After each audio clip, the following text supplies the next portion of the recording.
Hi guys, my name's Laura and I'm the Specky Seamstress. Welcome back to my channel. I want to say a huge thank you to everybody who commented on my last vlog or sent me a message to show me some moral support with regards to my lack of sojo. I can assure you it is back. My sojo is back and it is raring to go. I am sat in my African wax Zadie jumpsuit that I made and wore to the knitting and stitching show yesterday, and got loads of compliments on it, which was really lovely. And yeah, I had a really lovely time and it just kind of reinvigorated me a little bit. So thanks so much, guys. My Zadie jumpsuit obsession is back with a vengeance. I made the Paper Theory Zadie jumpsuit about 6 months ago, maybe. Not that long after it came out, I don't think. I made it for a Minerva.com blog, which I'll link down below, from a suiting fabric. Now, it was lovely and I really loved the shape, but it hasn't really got a lot of wear because really the fabric didn't match the pattern. That's my bad. I'm so happy I made another one because I really love this style. It's really comfortable. I think it can be dressed up or dressed down. You can make really nice, smart, posh versions. You can make really casual versions. I wore it with my Doc Martens at the knitting and stitching show. I think you could wear it with little boots or heels. I really do think it's such a versatile pattern. Now, as you might be able to see, the main alteration I make to this pattern is I lengthen it. I am not a fan of the mid-calf look, on me anyway. I would much rather have a knee-length look, a short look, or a full-length look in pretty much anything. I never really got the midi dress look on me either. It kind of bypassed me. So I lengthen it. Now, you guys know I'm all really precise about measuring and knowing exactly what I'm doing, right? I lengthen it by this much, from my wrist here up to my second knuckle. Yeah, I know, I should just measure that and write that, but at the time that I was measuring out the pieces, that's what I did. I was like, this is how much I'm going to lengthen it by, and it worked. So that remains on my pattern piece, lengthened by wrist to knuckle measurement. Sorry. It's just a really lovely style. I quite like the wrap look. I find wrap dresses lovely but annoying because they always blow up in the wind, and obviously with a jumpsuit that doesn't matter. So it kind of ticks a lot of boxes for me. Really big pockets, really comfortable, and yeah, it takes me just about 2.5 meters of fabric to make. I actually didn't quite have enough of this fabric. A lot of people have complimented me on my pattern placement for this fabric, and that is sheer luck because this is the only way the pattern would fit. I didn't have enough for the ties, so the ties are pieced together, and there's some loose threads on there for you, extra special, and I still didn't have enough even piecing them together. So for the tie that goes underneath the wrap, I just used some plain maroon fabric. Now I'm sat here sort of half-dressed. Might fix that. But what this make did was inspire me to go and finish a half-finished Zadie jumpsuit that I already had. Now I haven't actually finished it yet, but I have gone and bought the thread, which is what was holding me back. So I made this in a gorgeous coupe pro that I picked up from Walthamstow Market, from the man outside Sainsbury's, who is just a market stall that has become really famous. And I popped in 2 tags. One is from the fabric drop range that says be yourself, be brave, and one is my label, and it is the most gorgeous, soft, floaty, amazing fabric. But I ran out of thread after stitching on the neck binding. I tried to hem it with a slightly different coloured thread, and then I ran out of that, and it has hung on my door of my sewing room for 3 weeks. How lazy. So I finally went and bought the thread that I need, and I'm going to finish this hopefully today actually, and then that kind of moves me on to what I bought at the knitting and stitching show and other acquisitions because I went to a jumble sale. So I've mentioned before that I run a girl guiding unit for the small ones, the rainbows, 5 to 7 year olds in a village near where I live, and we have a jumble sale twice a year to raise funds for the rainbows, the brownies and the guides in that village. And it's really cheap, like it's bargainously cheap. It's almost shocking. So I go and help out and set out things, so I can occasionally nab some stuff while we're setting up, which is great. And I picked up this gorgeous, like smoky grey velvet curtain.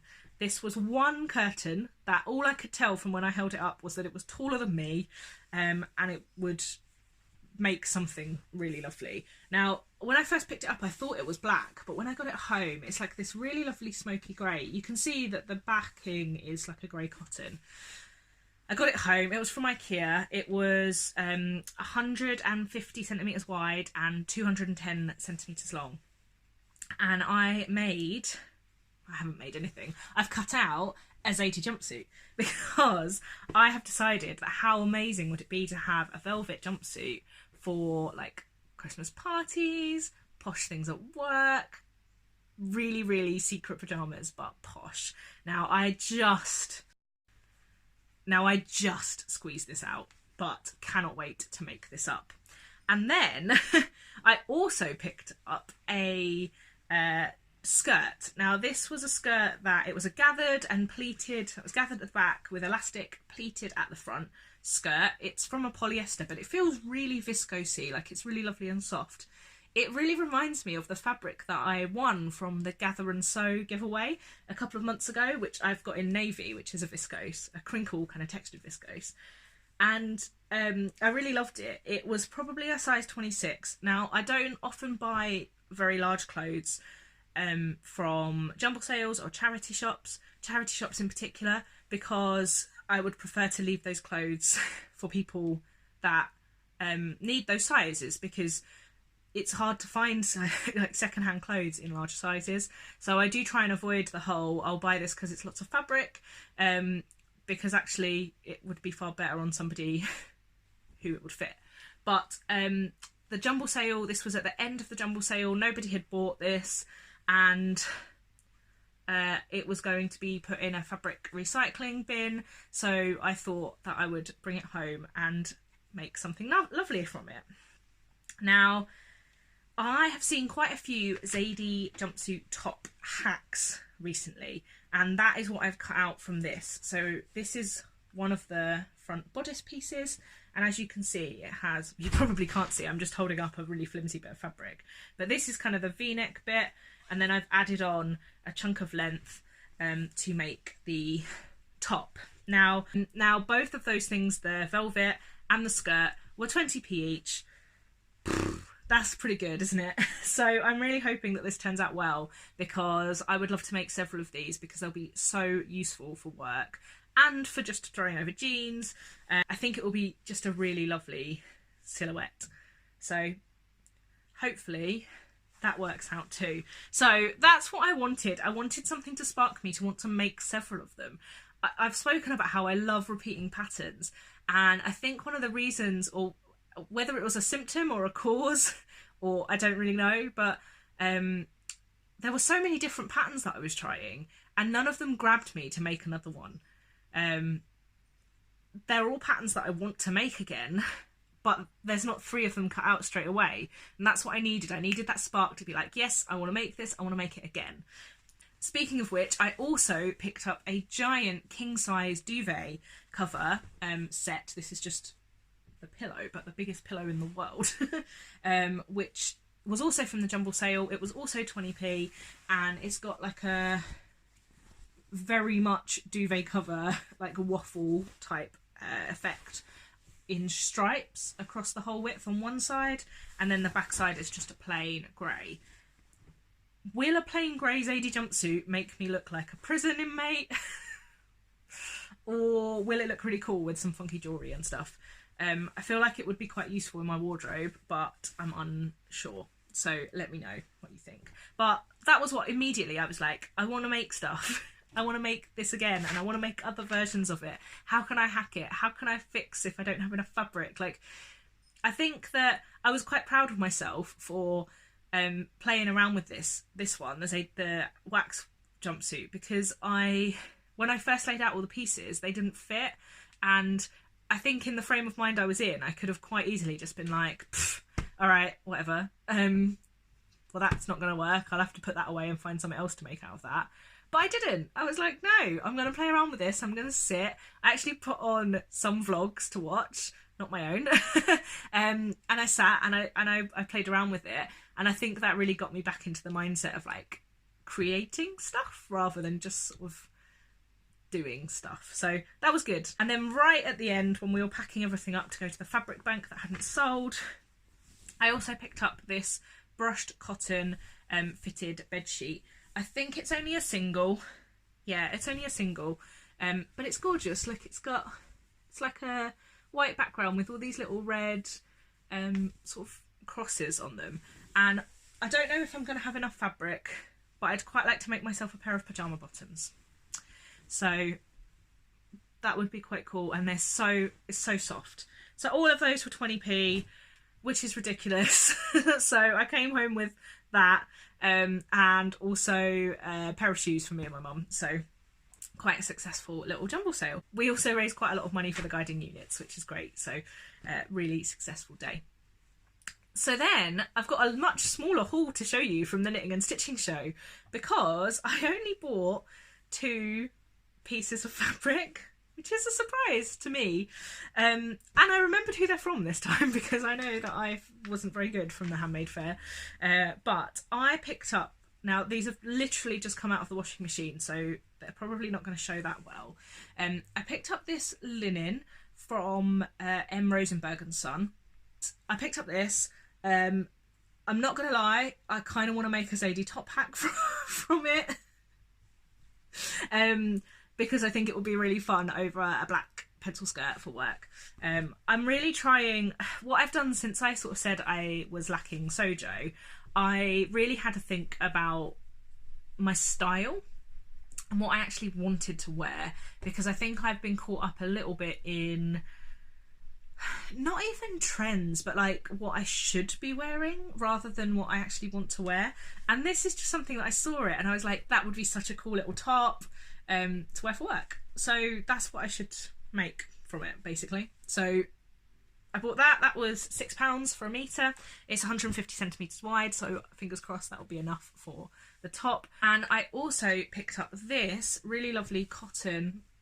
Oh, something was in the washing machine. Really lovely cotton sort of check tartan in gorgeous colours. Like, these are my colours, right? Teal and green and blue. And it's kind of it's almost like a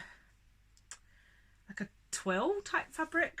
Maybe it was down as a sorted cotton. It was £4 a metre. I've bought 1.5 metres to make a sew over it tulip skirt, because that's another pattern that I made one of and I didn't get the fit right in the waistband, and that's put me off making more, even though it's a silhouette that I love and I really, really want more in my wardrobe. So that's what I picked up that for.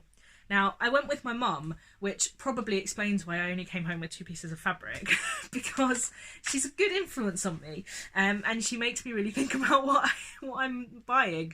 And we had a great time scrunching up fabric that I liked, and Mum saying, no, it doesn't pass this test. It's too creased when you let go of it. You don't want that. We had a really good time. Thank you to those of you that came up and said hi to me, that watched this vlog. It was really, really lovely to see you and to meet you. I hope you all had an amazing time there. Let me know if you went to the knitting and stitching show, and let me know what you bought.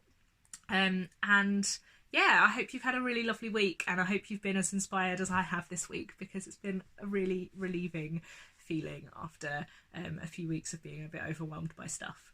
So I have some exciting news as well. My vlog is 6 months old, which is amazing. 6 months old today. 6 months ago, I was 6 hours after a flight from New Zealand, really jet lagged, and I thought the best idea would be to film a vlog of the fabrics that I'd bought. And look where we are now. It's amazing. I'm approaching 2,000 subscribers, which is phenomenal. I'd really love to get there this year. So if you haven't subscribed yet, please click on the button if you like watching these vlogs. And to celebrate, I have a little discount code for you. So as you guys know, I love the In a Haystack packs by Kate. So they're In a Haystack on Instagram and on the website on Google, and they're a digital sewing subscription service. So in each pack you receive some information. It was really good actually. I've just watched Lizzie from Lizzie B talk about the In a Haystack pack, and she described the pack as like a magazine but in your inbox, and I thought that was a really good description because I always really struggle to explain what it is. And so you get a pattern and then a magazine in your inbox, which is great. So please do go and check it out. I'll link all the details below. Huge thanks to Kate for supporting the channel and offering a discount code to you guys. And until next time, when there's gonna be pants.